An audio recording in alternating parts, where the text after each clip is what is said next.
Have you ever met someone who carried a dream so bright, that even the darkness couldn't make it fade? The streets of Manila were alive that night, honking cars, laughter, the faint hum of karaoke from distant alleys. But on one quiet corner, beneath a flickering streetlight, stood a man whose song belonged to another time. Rico de la Cruz. 56 years old. Once a name whispered with promise in small bars, now just another face lost in the crowd.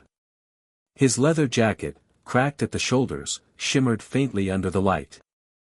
The same jacket he wore decades ago, when his voice could still make people stop and feel something. His hair, slicked back like his idol's, carried traces of pomade and memory. An old amplifier buzzed softly beside him. He strummed his guitar, its strings slightly rusted, and sang the words of Elvis Presley as if he were breathing them out from the deepest part of his soul. Few people noticed. Most walked by, scrolling through their phones or hurrying home. But for Rico, it didn't matter. This was the only place where he still felt alive, between the silence of strangers and the echo of a song that once ruled the world.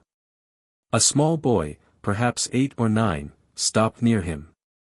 The boy's eyes widened, drawn by something pure, the warmth, the nostalgia, the strange magic of a man singing from a broken heart. Rico smiled faintly. In that moment, he wasn't invisible anymore. The night air was heavy, but his voice cut through it, smooth, soulful, trembling at the edges. It carried the ache of lost years, the beauty of perseverance. Every note was a prayer to a dream that refused to die. When the song ended, the world around him stayed the same, traffic lights changing, people passing. But inside Rico, something shifted. He looked up at the dim sky, wondering if dreams could still find their way back, even for someone forgotten. Because maybe, just maybe, the music of the past wasn't gone. It was only waiting, for someone brave enough to sing it again. The city slept beneath a soft drizzle that night, but in a small apartment above a bakery, music still lived. Rico sat by the window, watching the rain trace silver lines across the glass. His room was a quiet museum of his youth, posters of Elvis from the 70s, framed photographs from forgotten gigs, and a cracked vinyl player that still spun the songs of yesterday. The faint smell of dust and old records mixed with the sweetness of bread from downstairs. He hummed softly, his voice filling the silence. It wasn't as strong as before, but it carried something deeper, experience, loss, love. Every note he sang felt like a memory returning home. On the small table beside him, a photograph stood upright, a young Rico, microphone in hand, eyes full of fire. Time had stolen much from him, but not the rhythm in his heart. His niece, Lena, often visited him after her long shifts at the hospital. She was 24, bright, hopeful, always carrying a sense of tomorrow. She loved watching her uncle sing, even when the world no longer clapped for him. To her, Rico wasn't just a man chasing the past, he was proof that dreams could survive disappointment. That night, as he performed for no one but the walls, she quietly recorded him with her phone. The frame caught the glow of the streetlight behind him, the soft rain on the window, the emotion trembling in his voice. It was raw, imperfect, and heartbreakingly real. Later, when she posted it online, she added only a few words, "He still sings like the king." Days passed, and Rico went back to his street corner, unaware that millions of eyes had found him. Across the world, people rediscovered something they didn't know they had lost, the golden warmth of a voice that felt like home. Comments poured in from strangers calling him the Filipino Elvis.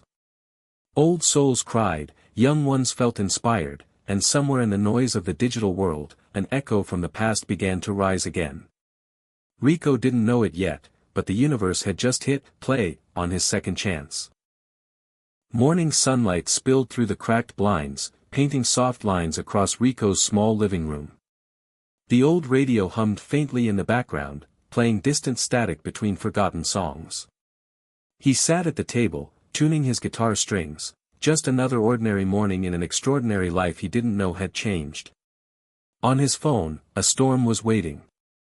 Hundreds of messages, notifications, comments, hearts, shares, and disbelief. His video had crossed oceans overnight. In America, fans were calling him, the voice of the past reborn.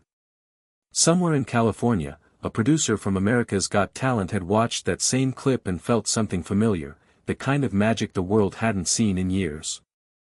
Then came the email. Simple, formal, and life-altering. An invitation to perform live on AGT. Rico stared at the screen for a long time, unsure if it was real. His heart raced like it hadn't in decades. His trembling fingers hovered over the glowing words, "We would love to have you audition." For a man who had spent years singing to strangers who never looked twice, it felt like the world had suddenly turned its face toward him again. He looked around the room, the peeling walls, the old posters, the memories of 1,000 small performances that no one remembered. And then, he smiled. Not because of fame or fortune, but because his music had finally reached someone's heart. That was enough. With Lena's help, he prepared for the journey. They packed his worn leather jacket, his old microphone, and the guitar that had seen him through every rise and fall. Tomas, his loyal friend, lent him his lucky pick, the same one they used back in their youth. At the airport, Rico stood quietly by the glass window, watching planes lift into the clouds. The world beyond had always felt distant, unreachable, but now, it was calling him by name. As he stepped onto the flight to America, the sun broke through the morning haze. For the first time in years, Rico wasn't chasing a dream.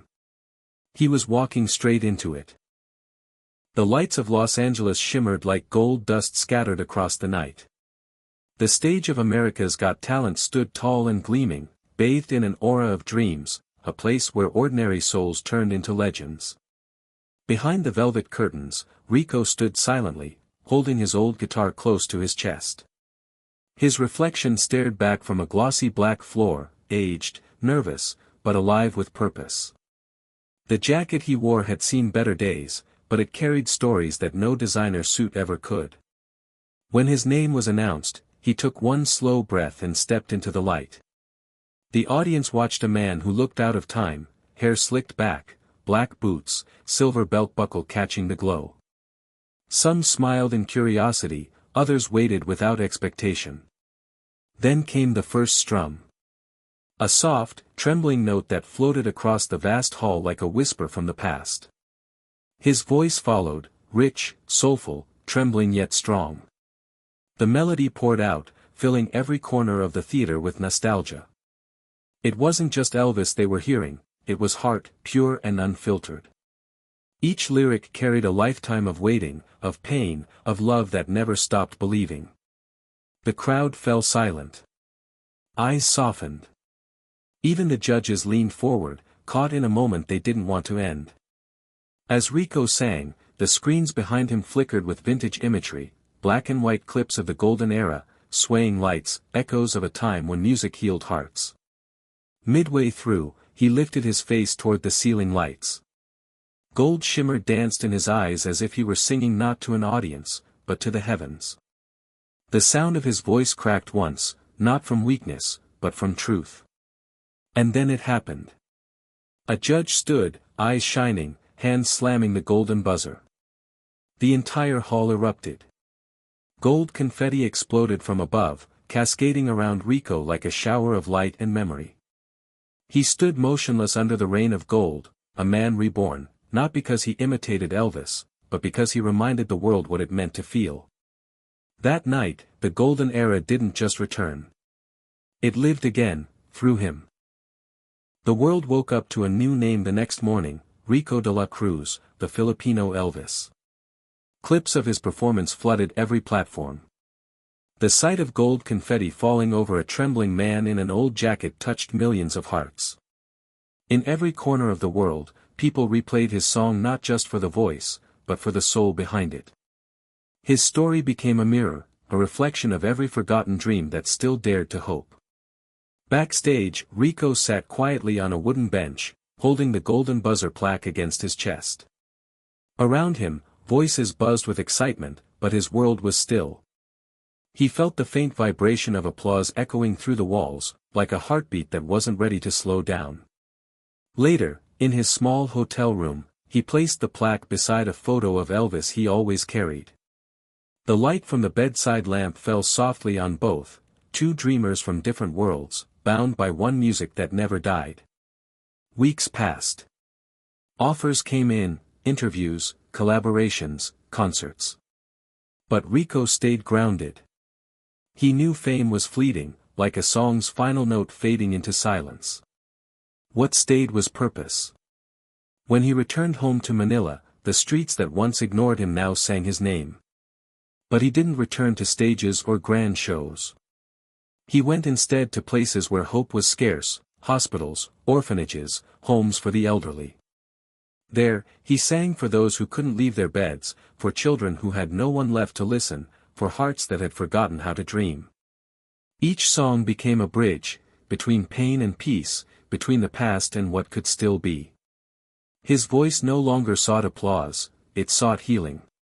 One evening, as the sun melted over the horizon, Rico stood once more on his old street corner. The same flickering streetlight, the same guitar. But this time, the world knew his song. As he sang softly into the twilight, the golden glow around him felt almost divine, not from fame, not from lights, but from something eternal. Because the man who once sang to be seen now sang to remind the world. The music of the soul never fades.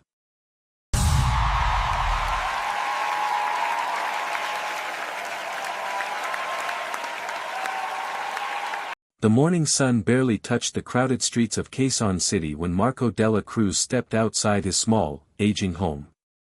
The walls were thin, the roof leaked during the rains, and the windows rattled with every passing jeepney. Yet, it was in this same cramped place that his voice was born. A voice shaped not in music schools or polished studios, but in the raw reality of survival. His mother, Lila, left early each day, carrying laundry baskets with tired arms that never seemed to rest. Marco watched her go, knowing she carried more than clothes, she carried the weight of their future. He felt that weight too, held deep within his chest, pressing him to dream even when dreams felt too heavy for someone like him. Every evening, Marco sat outside under the flickering glow of a broken street lamp. Beside him was his most precious possession, a second-hand radio he had repaired using scraps collected from junk shops. It crackled with static, but when Elvis songs played, the world felt quiet for a moment.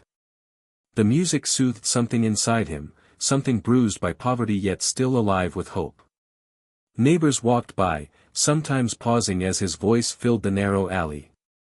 He never sang for attention, he sang because it was the only thing that didn't cost anything. His childhood friend, Rico, often joined him, leaning against a wall with quiet pride, knowing Marco's voice carried a story the world had not heard yet. Marco knew he was different, not because he wanted fame, but because music was the only place where he didn't feel small. And every night, while others slept, he practiced the old songs, letting them echo against the dark corners of the street, dreaming of a future far beyond the boundaries of his neighborhood. The air inside the AGT holding room felt heavy, almost electric, charged with the hopes and fears of hundreds of dreamers. Marco stepped in quietly, carrying a simple backpack with nothing but a change of clothes, a small towel, and the same old radio he couldn't leave behind. All around him, contestants practiced with confidence, dancers stretching, singers vocalizing, magicians flipping through decks of cards. Marco stood still for a moment, overwhelmed by the noise and the glitter. He felt out of place, like a shadow among people who seemed so sure of themselves. His thrift store shirt, carefully ironed the night before, suddenly looked too simple. His borrowed shoes pinched his feet. But he reminded himself that dreams were never measured by appearances, only by heart. Beside him, his childhood friend Rico watched him closely. Rico wasn't a singer, but he had always believed in Marco more than Marco ever believed in himself. He had saved for months just to help Marco buy a ticket to America. Now he stood there with nervous hands, hoping this moment would not break the boy he grew up with. Marco's heart pounded as he studied the stage entrance in the distance. Behind that curtain lived the unknown, judges who could change his life, an audience that could embrace or reject him, and a single performance that might determine everything. As minutes turned into hours, Marco tried to steady his breathing. He closed his eyes, remembering the nights under the street lamp back home, the echo of Elvis songs drifting through the narrow alley. Those memories grounded him. They reminded him of where he came from, and why he came this far. When the staff member finally called his name, Marco felt his legs tremble. The room around him faded. The laughter, the chatter, the chaos, everything went silent inside his mind. Rico placed a reassuring hand on his shoulder, and Marco stepped forward, crossing the final few steps toward the stage. It wasn't just an audition. It was the first doorway to a destiny he had never dared to fully imagine. The stage lights rose slowly, washing the vast arena in a soft golden glow as Marco stepped into sight. For a moment, the world around him felt impossibly large. The judges' table glimmered beneath the bright overhead beams, and beyond it, an endless sea of faces waited in silence. He felt the weight of thousands of eyes on him, but inside his chest, there was only the steady thrum of a heartbeat that refused to be quiet. Marco held the microphone carefully, his hands trembling. It was cold, heavier than he expected, as if carrying the dreams of every moment he had ever sung under a broken street lamp. He looked down for a second, grounding himself in the memory of home, the narrow alley, his mother's tired smile, the cracked radio that played Elvis as if it were whispering hope directly into his ears. When the music began, the first gentle chords spread like warm wind across the arena. Marco closed his eyes, allowing the sound to fill him. And then, with a slow breath, he released the first note. Something shifted instantly. The same boy who walked onto the stage with shaking hands seemed to disappear. In his place stood someone transformed, a young man whose voice carried the depth of a lifetime in struggle, whose tone held a warmth that felt both familiar and reborn. It wasn't just an imitation of Elvis, it was the echo of his own journey wrapped in the voice of a legend. The audience leaned in unconsciously, drawn by the magnetic pull of his sound. Camera operators rushed to capture the moment, their lenses closing in on his trembling eyelashes, his steady posture, the emotion rising inside him. Judges sat frozen, caught between disbelief and awe, absorbing every note as if it were a rare miracle happening before their eyes. The music grew, and Marco grew with it, every rise of the melody lifting him higher than the life he had known, every fall grounding him deeper into who he truly was. His voice soared, steady and powerful, filling the arena with something raw and unfiltered, something that made hearts quiver and memories resurface. By the time he reached the final stretch of the song, Marco was no longer the shy boy from Quezon City. He had become a force, an echo of the past, a voice for the present, and a promise for the future. This was the moment where destiny stopped being a dream and started becoming history. The final note lingered in the air like a fragile thread of light, suspended between silence and eternity. For a breathless moment, the entire arena seemed frozen. Marco stood on the center of the stage, chest rising and falling, sweat glistening on his forehead under the blazing lights. He wasn't sure if he had done enough. He wasn't sure if he had even been heard. But the truth was already written in the faces before him. Judges stared at him with widened eyes, as if witnessing something rare, something that wasn't merely talent but a soul poured into sound. The audience remained still for a heartbeat longer, caught in the spell he had unknowingly cast. Then, like a wave finally breaking after holding itself back, the room erupted. People rose from their seats, row after row, like fields of wheat lifted by an unseen wind. Hands clapped, cheers soared, and the arena transformed into a storm of disbelief and admiration. Marco's vision blurred for a moment as he tried to understand the reaction, his mind struggling to grasp how a boy from a noisy alley in Quezon City could stir a room this large. Then it happened. A sudden flash of movement from the judges' table. A hand rising. A button struck with absolute certainty. In the next second, the world exploded into gold. Confetti burst from above, cascading in shimmering streams that caught the stage lights and turned the entire arena into a dreamscape. Gold pieces floated down like soft rain, settling on Marco's shoulders, his hair, his trembling hands. He stared upward, stunned, unable to breathe as the magnitude of the moment washed over him. Backstage, Lila pressed both hands over her mouth, her eyes flooding as she watched her son disappear beneath a waterfall of gold, a sight she had never imagined even in her boldest dreams. Beside her, Rico cried openly, unable to contain the pride he felt for the boy who had once sung under a flickering street lamp with nothing but hope to guide him. Marco slowly sank to his knees, overwhelmed by the beauty and impossibility of what was happening. The world was no longer distant. The dream was no longer unreachable. In that breathtaking moment, beneath the golden rain, Marco Dela Cruz didn't just sing like Elvis. He made history. When Marco stepped off the AGT stage, the gold confetti still clinging to his clothes, he felt as if he were walking inside someone else's life. The noise from the arena echoed behind him, distant and dreamlike, while backstage cameras followed his trembling steps. His heart had not yet slowed, his breathing still carried the rhythm of that life-changing moment. But something inside him had shifted forever. The episode aired a week later, just one broadcast among hundreds. Yet within hours, the world reacted. Clips of his performance began spreading across social media like sparks igniting dry grass. People from different countries shared his voice, calling it a rare gift, a spine-chilling reminder of music's power. Comments poured in by the millions.